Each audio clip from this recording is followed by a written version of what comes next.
Heureux de vous retrouver pour une nouvelle édition du 3401, une émission que nous vous proposons aujourd'hui dans le cadre du Forum Africa 6e édition à Montréal. Notre invité dans quelques instants, c'est 20 ans de carrière, quasiment 20 ans de carrière journalistique. Aujourd'hui, il est le secrétaire exécutif du JICAM. Je n'ai pas besoin de prononcer son nom, vous le découvrirez tout de suite après ceci.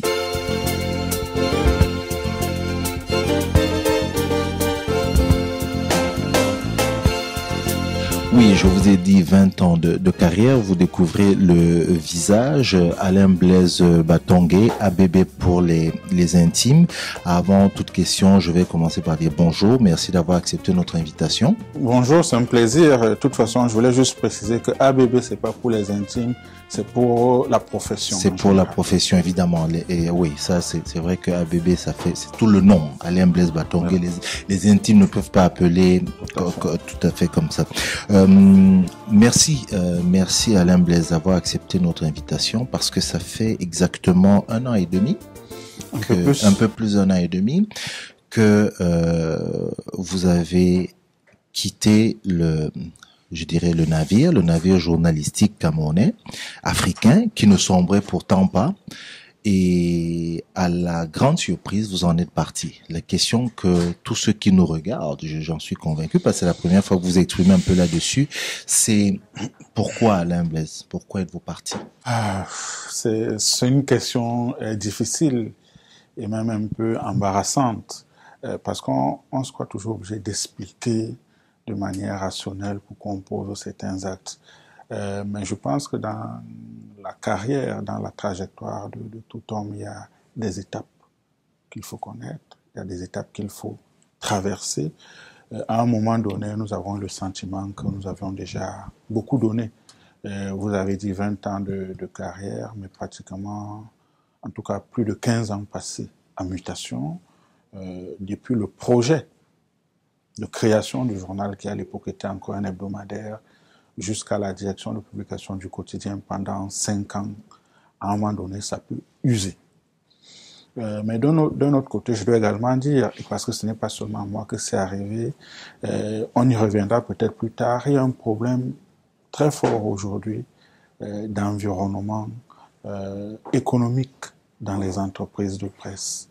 Je pense que si ce problème n'est pas résolu de façon solide, on risque de perdre encore beaucoup d'autres têtes dans la presse camerounaise et ça ne la rendra pas plus forte, malheureusement.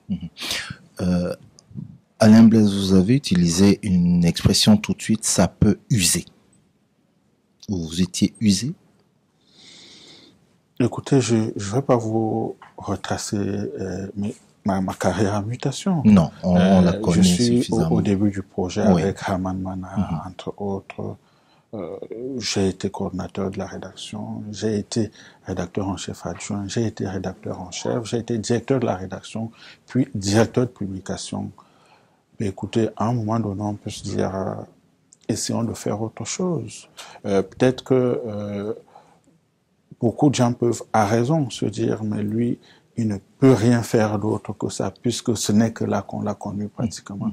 Essayons un autre challenge. Peut-être qu'à partir de là, on peut montrer qu'on a d'autres talents, qu'on a une autre manière de fonctionner. Surtout que d'après ce que j'ai lu et entendu ici et là, ce métier, vous l'avez embrassé presque par hasard, parce que c'est pas, moi, je dirais, ça n'était pas votre rêve. Non, c'était pas mon rêve. J'ai rêvé, je l'ai dit à plusieurs reprises, je rêvais d'être diplomate, je rêvais d'être ambassadeur.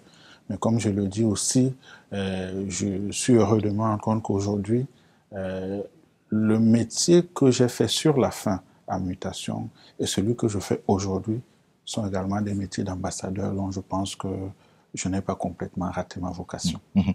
Permettez-moi, Alain Blaise Batongue, de rester encore un instant sur votre départ. C'est pas comme le départ, aujourd'hui on découvre encore dans la presse qu'il y a quelques Albert Ledoux, par exemple, le plus récent de la Nouvelle Expression. Il y a des jeunes qui s'en vont, mais vous étiez un pilier de cet environnement journalistique au Cameroun. Et quand vous partez, c'est inattendu. Vous allez me dire que pour les autres aussi, c'est souvent inattendu. C'est pour ça que ça a suscité peut-être à un moment, c'est pas à vous que je vais l'apprendre, autant de réactions. Euh, Question un peu, êtes-vous parti fâché?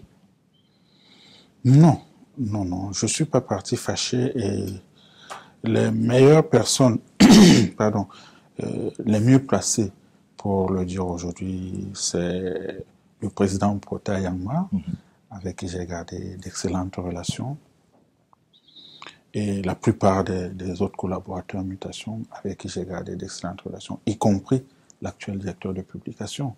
Non, je ne suis pas parti fâché. De toute façon, avant de partir, j'ai prévenu, j'ai régulièrement informé ma hiérarchie des initiatives que je prenais. J'ai postulé pour le GICAM, mais je n'ai pas seulement postulé pour le GICAM. Donc, sur le début de l'année 2012, j'avais clairement indiqué à mon employeur que je sentais quand même une espèce de lassitude et que j'envisageais de faire autre chose. Et je l'ai régulièrement informé des initiatives que j'ai prises. Non, non, je ne suis pas parti fâché. On va parler de votre fonction actuelle, qui est celle de secrétaire exécutif du GICAM. Vous êtes notamment ici à Montréal pour la représenter. Je voudrais qu'on reste encore sur le journaliste, le manager, puisque les 5 dernières années notamment, vous étiez à la tête de mutation en qualité de directeur de publication. Vous avez donc un regard beaucoup plus global. Et tantôt, vous avez parlé de l'environnement économique des entreprises de presse. Une note de 1 sur 10, comment vous qualifierez cet environnement? Aujourd'hui, je dirais 4 sur 10. Je dirais 4 sur 10 et évidemment c'est une sous-moyenne. Dans les mais pas loin de la moyenne. Oui, mais 4 sur 10 c'est médiocre, c'est insuffisant. Ce n'est même pas moyen. Et lorsque dans un secteur donné, dans un environnement donné, on ne peut pas le qualifier de moyen, ça veut dire que son avenir est un peu brouillé. Maintenant, les responsabilités sont partagées. Hein. On ne va pas accuser une seule personne. Les responsabilités sont partagées. Mais si on ne prend pas conscience, ça va être de plus en plus difficile. Alain Blaise Batongue, quels sont les, je sais pas, 3, 4, 5 problèmes de la presse ou de la presse camerounaise? Bon, le problème majeur, je crois, c'est le problème de son organisation. Mais c'est un vieux problème. Qui est journaliste, qui ne l'est pas. La réglementation a essayé de trancher en trouvant une définition qui arrange tout le monde. C'est quelqu'un qui tire l'essentiel de ses revenus, de l'exercice, de la collecte, de la diffusion des informations, et qui a un bagage intellectuel, on va dire, qui peut être obtenu soit par une formation qualifiante dans une école de formation, soit par un bagage universitaire à partir du baccalauréat. Maintenant, il y a en interne un certain nombre de mécanismes qui permettent de réguler, de savoir qui peut être titulaire de la carte de presse pour exercer effectivement et qui ne l'est pas. Ça me paraît commode, mais après, c'est à la pratique qu'il faut s'en rendre compte. Mais on s'est rendu compte et j'ai été pendant quelque temps secrétaire permanent de la commission de délivrance de la carte de presse, donc je peux en dire un mot. On s'est rendu compte que tout le monde, en tout cas pas toujours les pouvoirs publics, ne trouvait intérêt à ce que cela soit organisé de façon efficace. Oui. Alors ça c'est le premier problème. Maintenant le deuxième problème c'est celui des conditions économiques de la presse. Chaque fois qu'on continuera à considérer que quelqu'un peut créer un journal parce qu'il n'a plus rien d'autre à faire et qu'il lui suffit d'avoir une mallette, d'imprimer de temps en temps un journal qui n'a pas de périodicité fixe et qui est, comme on l'appelle joliment en République démocratique du Congo, un irrégulomadaire, après ça devient compliqué de contrôler les gens qui prennent des engagements pas toujours honorables pour la presse. Mais la perception au niveau de l'opinion, c'est que un journaliste, c'est un journaliste. Oui. Voilà.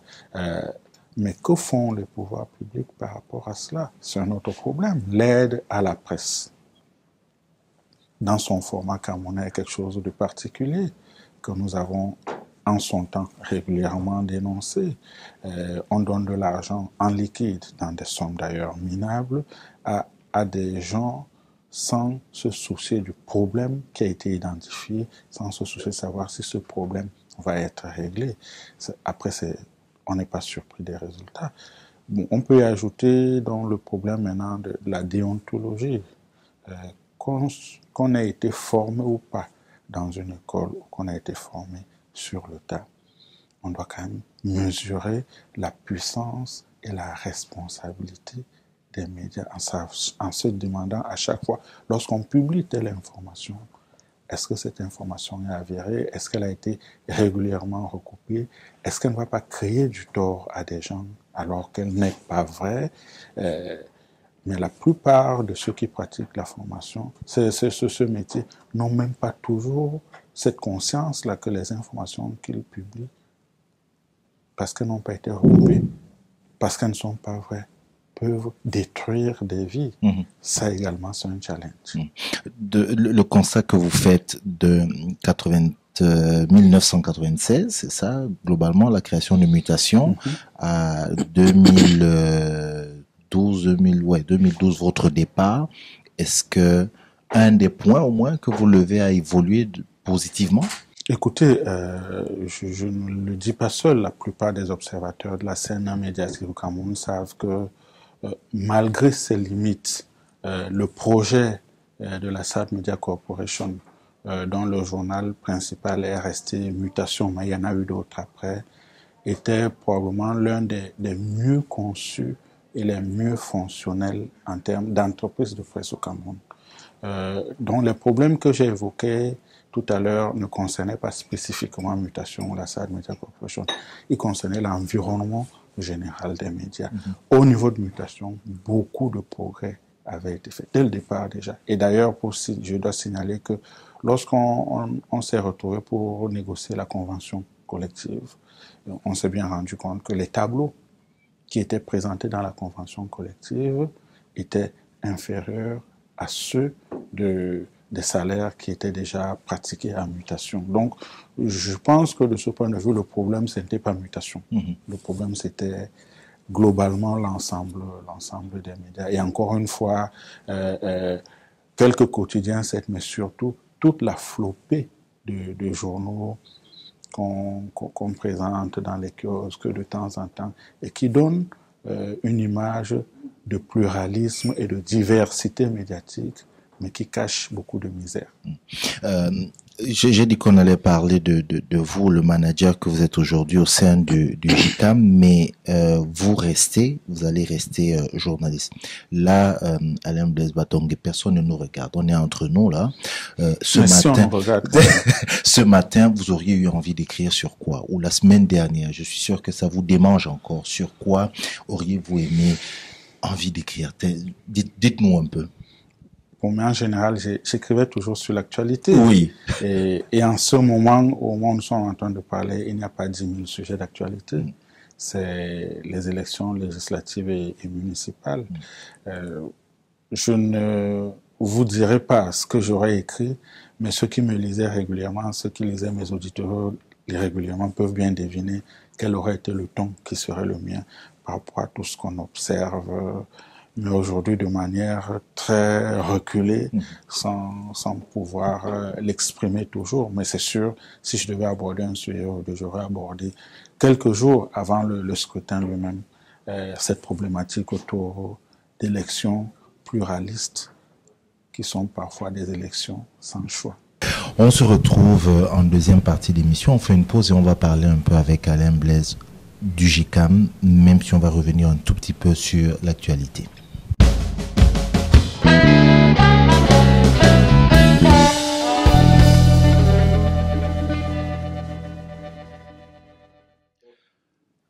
Retour au 3401 avec notre invité Alain Blaise Batongue. On continue à vous appeler Alain Blaise. Les gens dans la rue continuent à vous appeler le DP. Il y en a qui sont encore plus nostalgiques, qui continuent à m'appeler REC. Ah, C'est vous dire donc ils remontent combien encore. ils repartent en arrière, mais je peux vous assurer, ça ne me gêne pas du tout. Je trouve d'ailleurs gratifiant qu'on continue à m'appeler REC parce que je pense que dans la presse, la fonction la plus symbolique et la plus importante est celle de rédacteur en chef. En tout cas, dans cette fonction-là, j'ai eu le plus grand plaisir à exercer la profession de journaliste. Alors, quand on se séparait, on a évoqué très rapidement l'actualité. L'actualité, ce ne sont pas seulement les élections. L'actualité, c'est aussi, par exemple, le sport. Mais quand on dit sport, au Cameroun, on parle très souvent Des lions indomptables. Et je sais que à vos heures perdues, vous êtes un pratiquant de football. Pas seulement à mes heures perdues d'ailleurs. Ah, donc vous entretenez la forme régulièrement. Absolument. Absolument. Quel est le regard sur les Lions, la vie de cette équipe-là ces derniers temps? C'est un regard un peu désespéré. Vous savez, d'abord je rappelle rapidement, et ceux qui me connaissent depuis l'enfance le savent, à un moment donné de ma vie, la famille a dû me demander de choisir entre l'école et le foot. Parce que j'étais en train de prendre le chemin du foot, mais vraiment de façon, on va dire, professionnelle. Bon, je passais plus de temps à jouer au foot qu'à faire l'école à un moment donné lorsque j'étais au lycée. Donc, j'ai gardé ces attaches avec le foot. Et j'avais toujours dans cette espèce de satisfaction autour des Lions indomptables. Et ce qui se passe ces derniers temps me désespère. Mais on n'arrive jamais à s'en détacher totalement. On se dit toujours qu'il y aura un dernier sursaut d'orgueil qui fera en sorte que on taise les égos et qu'on revienne ensemble pour construire quelque chose de grandiose. J'ai toujours la rage en me rendant compte qu'en 2010, nous avons raté probablement l'occasion la plus intéressante que nous avions d'arriver au sommet de la hiérarchie mondiale lorsque nous sommes allés en Coupe du Monde en Afrique du Sud. Nous avions, de mon point de vue, la meilleure équipe de tous les temps, équilibrée sur tous les compartiments. Mais, comme le diable n'est jamais loin, il est arrivé et il a dévoré et on n'a pas pu s'exprimer parce que les problèmes de personnes ont pris le dessus. Et manifestement, ces problèmes de personnes n'ont jamais été soldés. C'est eux qui se poursuivent aujourd'hui et qui amènent Eto'o à aller, à revenir jusqu'à son dernier départ, que j'espère provisoire encore une fois, parce que je pense sincèrement que aujourd'hui, plus que jamais, nous avons besoin de Samuel Eto'o-Fils pour conduire cette équipe jusqu'à la Coupe du Monde au Brésil. Et après, évidemment, il aura 33 ans, il pourra se retirer de la scène. Donc, si vous voulez, moi, je ne suis qu'un modeste citoyen camerounais, mais si j'avais un message à faire passer, c'était de demander à Samuel Eto'o, malgré les problèmes, malgré la difficulté, malgré l'environnement, de revenir, parce qu'on a encore besoin de lui. Les buts qu'il a marqués ces derniers temps avec les Lions, les rares buts, sont des buts que lui seul peut encore marquer et nous offrir des victoires importantes. Juste avant de parler du GICAM, je reviens sur le premier sujet d'actualité sur lequel vous auriez écrit si vous étiez encore en activité, c'est celui des élections. Et vous disiez, on se retrouverait un peu cette situation d'élection. Vous souriez déjà d'élection sans choix. Comment faire pour ne plus avoir une élection sans choix? Reprendre votre expression. Non, je l'ai vraiment dit comme ça. Je ne suis plus journaliste, j'occupe une autre fonction maintenant, oui, mais je ne souhaite plus entrer dans les détails de la vie politique nationale. Je l'ai indiqué comme ça, c'est un commentaire en passant, mais si vous permettez bien, je ne souhaiterais pas revenir dessus. Votre fonction actuelle vous impose un certain devoir de réserve, Madame Blaise Batongué? Ben écoutez, je suis le secrétaire exécutif du GICAM, qui est la principale organisation patronale qui travaille avec le gouvernement dans le cadre de l'élaboration d'un certain nombre de lois et règlements permettant l'épanouissement et le développement des entreprises. Cela entraîne de notre part beaucoup de relations publiques, beaucoup de diplomatie. Et donc, nous ne pouvons plus, nous ne devons plus nous interférer dans les questions de politique dans notre qualité de secrétaire exécutif du JICAM. Maintenant, je suis sur ce plateau d'abord parce que je suis secrétaire exécutif du JICAM. C'est à ce titre que je suis venu au Canada. Tout à fait. Et oui, à ce titre-là, j'ai ce devoir de réserve. Alors, restons donc sur cette nouvelle fonction de secrétaire exécutif du JICAM. Vous dites que c'est une organisation patronale qui accompagne si j'ai bien compris, qui accompagne le gouvernement Non. Elle n'accompagne pas le gouvernement. Okay. Dans la philosophie, c'est peut-être la Chambre de commerce et d'industrie qui accompagne le gouvernement. Le JICAM, c'est une organisation patronale privée, autonome, mais qui a besoin de travailler avec le gouvernement pour améliorer l'environnement des affaires, l'environnement de développement des entreprises au Cameroun. Donc, nous n'accompagnons pas le gouvernement, nous travaillons avec le gouvernement pour aboutir à la fin que je viens d'évoquer. Je vais utiliser une image un tout petit peu. Le JICAM, vous êtes par exemple ici au Canada dans le cadre de ce forum. Vous êtes là comme quoi, un VRP ou vous venez chercher des investisseurs, vous venez présenter les opportunités. Est-ce que c'est ça votre mission? Oui, mais vous avez résumé les trois aspects qui justifient ma présence. C'est d'abord, comme vous le savez, j'ai fait une présentation sur l'environnement, du climat des affaires pour dire aux chefs d'entreprise canadiennes il y a de la place pour investir au Cameroun.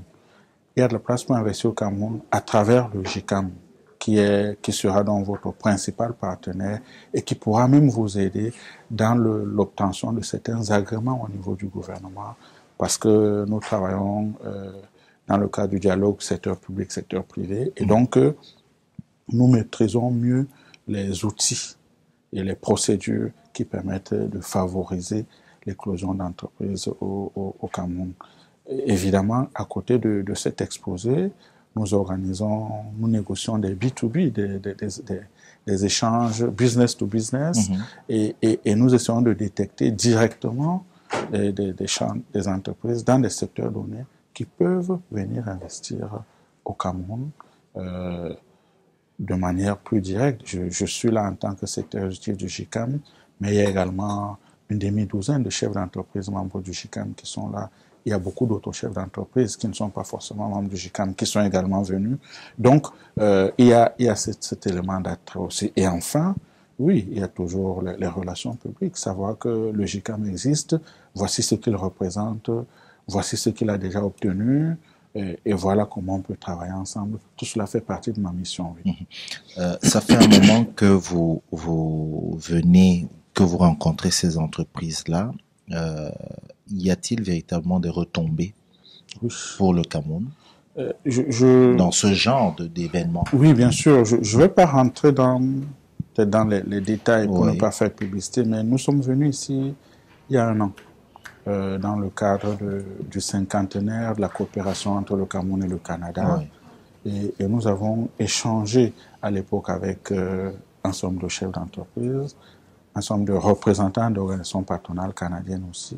Et je peux vous dire que sur tout le début de l'année 2013, Madame la promotrice du Forum Africa pourra vous le confirmer, elle n'a pas arrêté de faire les tours au Cameroun pour venir accompagner ces chefs d'entreprise qui avaient pris contact avec nous et qui sont venus finaliser des contrats, soit avec les chefs d'entreprise camerounais, soit directement avec le gouvernement sur des projets divers.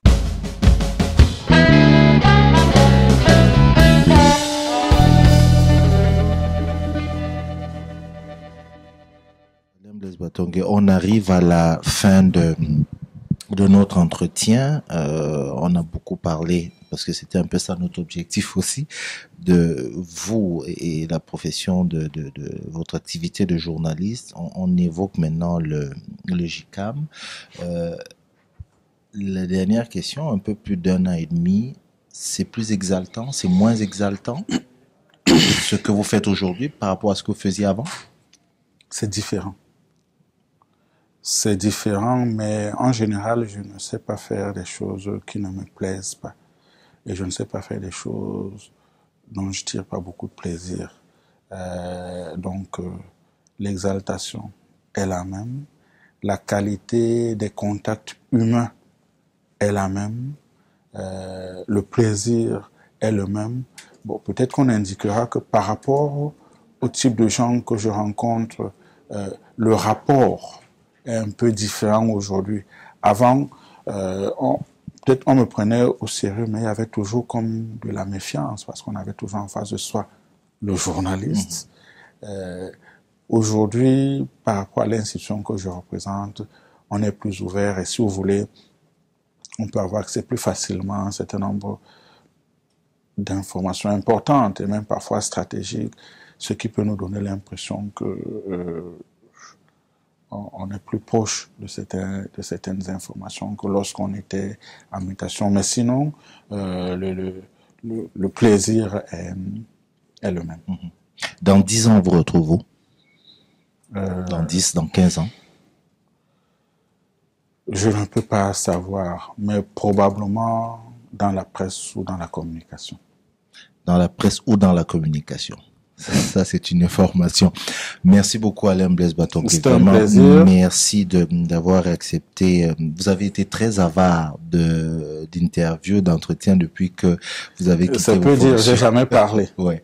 Donc, je ne peux que vous remercier encore, très, très sincèrement.